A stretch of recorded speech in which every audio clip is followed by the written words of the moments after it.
Hey guys, what's up? Today I'm going to be taking you over my $500 gaming PC build for the month of December 2016.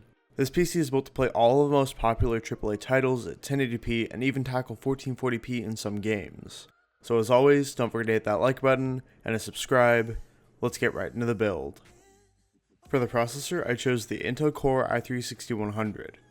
It has 2 cores and 2 threads, both clocked at a decent 3.7 GHz. But don't doubt the power of the CPU with its 4 threads, as it is a very strong chip that can play games and edit with ease. The reason I went with an Intel chip is mainly because of upgradability, meaning if you feel that you need more power, you could always swap out the CPU for a Core i5 or Core i7 down the line. For the motherboard, I went with the Gigabyte GA H110M-A. Despite the price of this board, it still does have some very nice features built into it, like USB 3.0 headers and SATA 6GB per second ports to get the max speed out of your hard drives. Also, you can have the option to upgrade the CPU or add another stick of RAM in the future. For the RAM, I chose a single 8GB stick of Avexir core series that's clocked at 2400 MHz. The single DIMM will populate one of the 2 DIMM slots on the motherboard, so if you want to expand memory in the future, all you'll have to do is pop in another DIMM. Also, the Avexir memory features an LED light bar on top of the heat spreader to light up your build.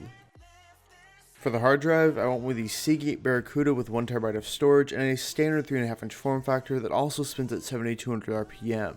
With 1TB of storage to put your OS, games, movies, and music on, it should be good enough to last you for quite a while. For the graphics card, I went with the AMD RX 470 with the 4GB frame buffer. This card performs very well, even rivaling Nvidia's GTX 1060 with the 6GB frame buffer. This card will provide you with comfortable 1080p and 1440p gameplay at 60 FPS or greater with any game you throw at it for quite a while. For the case, I went with the Fractal Design Core 1100.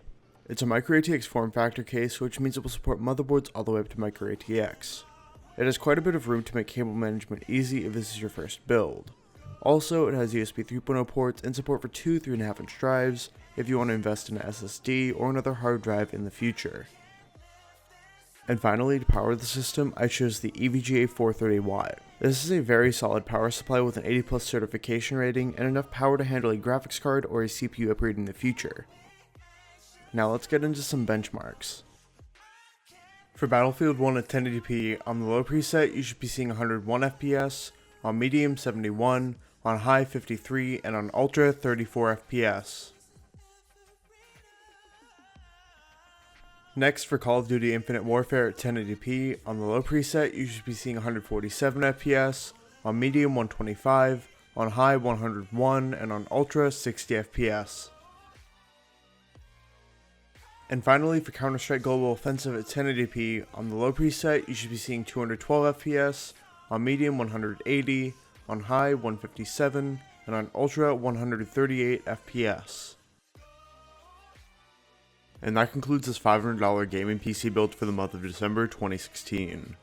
If you found this video helpful and you enjoyed it, please drop a like down below and don't forget to subscribe.